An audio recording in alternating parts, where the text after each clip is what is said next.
नमस्कार मित्रों, स्वागत है आपका मेरे चैनल पर। आज आप सुनने जा रहे हैं कबीरदास जी की एक और प्रेरणादायक कहानी। बुरा जो देखन में चला बुरा न मिलिया कोई, जो दिल खोजा आपना मुझसे बुरा न कोई। प्राचीन काशी की गलियों में गंगा की धारा जैसे शांति से बहती थी, वैसे ही कबीरदास जी का जीवन भी बाहरी रूप से शांत पर भीतर से ज्ञान की गहराइयों से भरा हुआ था। कबीरदास जी ना किसी मठ में बंधे थे, ना किसी राज दरबार के मोह में। वे तो सत्य के यात्री थे, जो मनुष्य को बाहर नहीं भीतर झांकना सिखाते थे। एक दिन प्रातःकाल जब कबीरदास जी अपने कुटीर के बाहर बैठे सूत कात रहे थे, तभी एक युवक उनके समीप आया। उसके चेहरे पर असमंजस, आंखों में क्रोध और हृदय में भारी बोझ था। उसने चरणों में प्रणाम कर कहा, गुरुदेव, मेरा मन बहुत अशांत है। संसार में हर ओर मुझे बुराई ही बुराई नजर आती है। कोई सच्चा नहीं दिखाई पड़ता, कोई न्यायप्रिय नहीं है। हर व्यक्ति मुझे धोखा देता हुआ प्रतीत होता है। कबीरदास जी ने सूत की तकली रोकी, मुस्कुराए और बड़े प्रेम से बोले, वत्स, तूने बहुत दूर तक देखा पर भीतर नहीं देखा। युवक चकित हुआ। भीतर? कबीरदास जी ने शांत स्वर में वही दोहा कहा, बुरा जो देखन में चला बुरा न मिलिया कोई, जो दिल खोजा आपना मुझसे बुरा न कोई।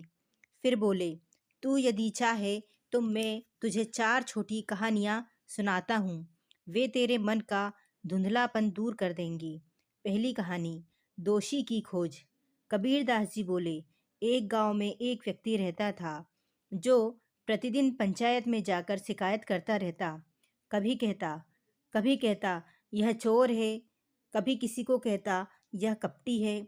गांव वाले उससे ऊब चुके थे। एक दिन पंचायत के मुखिया ने उसे एक दर्पण दिया और कहा, कल जब तू शिकायत करने आए, पहले इसमें देख लेना। अगले दिन वह व्यक्ति आया पर मौन था। मुखिया ने पूछा, आज शिकायत नहीं करोगे? वह बोला, आज मैंने सबसे बड़ा दोषी देख लिया है। मुखिया ने पूछा, कौन? उसने कहा, मैं स्वयं। कबीरदास जी ने कहा, वत्स, जब तक हम अपने भीतर नहीं झांकते, तब तक संसार हमें दोषों से भरा हुआ दिखाई देता है। युवक का सिर थोड़ा झुक गया। दूसरी कथा, क्रोध का भार। कबीर बोले, एक साधु था जो हर समय क्रोधित रहता। कोई उसे छू ले तो भी भड़क उठता। एक दिन गुरु ने उसे एक थैला दिया और कहा, जब भी क्रोध आए इसमें एक पत्थर डाल देना। दिन भर में थैला भर गया। शाम को गुरु ने कहा, अब इसे सिर पर रखकर चलो। कुछ दूर चलते ही साधु थक गया। गुरु बोले, यही क्रोध है। तू इसे रोज ढोता है, फिर थकान का दोष दूसरों को देता है। कबीरदास जी ने युवक की ओर देखा। तू भी क्रोध का थैला ढो रहा है वत्स। युवक की आंखों में पहली बार पश्चाताप झलका। तीसरी कहानी, आईना और खिड़की। कबीरदास जी आगे बोले, एक राजा था। उसके महल में एक बड़ा आईना और एक बड़ी खिड़की थी। राजा अधिकतर आईने में ही देखता। उसे लगता सब उससे ईर्ष्या करते हैं। एक दिन एक संत आया और बोला, राजन, जरा खिड़की से देखो। राजा ने देखा, लोग मेहनत कर रहे हैं। कोई बीमार की सेवा कर रहा है, कोई बच्चे को सिखा रहा है।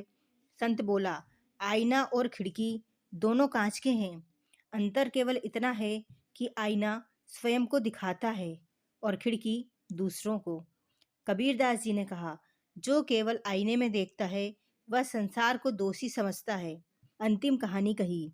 एक व्यक्ति अंधेरे कमरे में बैठा दूसरों को कोस रहा था। कोई दीपक नहीं जलाता। एक बच्चे ने कहा, चाचा, पहले अपना दीपक जलाओ। व्यक्ति ने दीपक जलाया। पूरा कमरा उजास से भर गया। कबीर बोले, बस उजाला बाहर से नहीं भीतर से आता है। अब कबीर जी चुप हो गए। युवक देर तक मौन रहा, फिर उसकी आंखों से आंसू बह निकले। गुरुदेव, वह बोला, आज पहली बार समझ आया कि जिसे मैं संसार की बुराई समझता था, वह मेरे मन की परछाई थी। कबीरदास जी ने उसके सिर पर हाथ रखा। जब मन शुद्ध होता है, तब संसार भी शुद्ध दिखाई देता है। गंगा की लहरों के समान युवक का मन भी शांत हो चुका था और वह नमन कर चला गया। अब दूसरों को बदलने के लिए नहीं, बल्कि स्वयं को सुधारने के लिए। और कबीरदास जी फिर सूत काटने लगे, मानो कह रहे हों, कि जीवन का ताना बाना भीतर की सच्चाई से ही मजबूत होता है।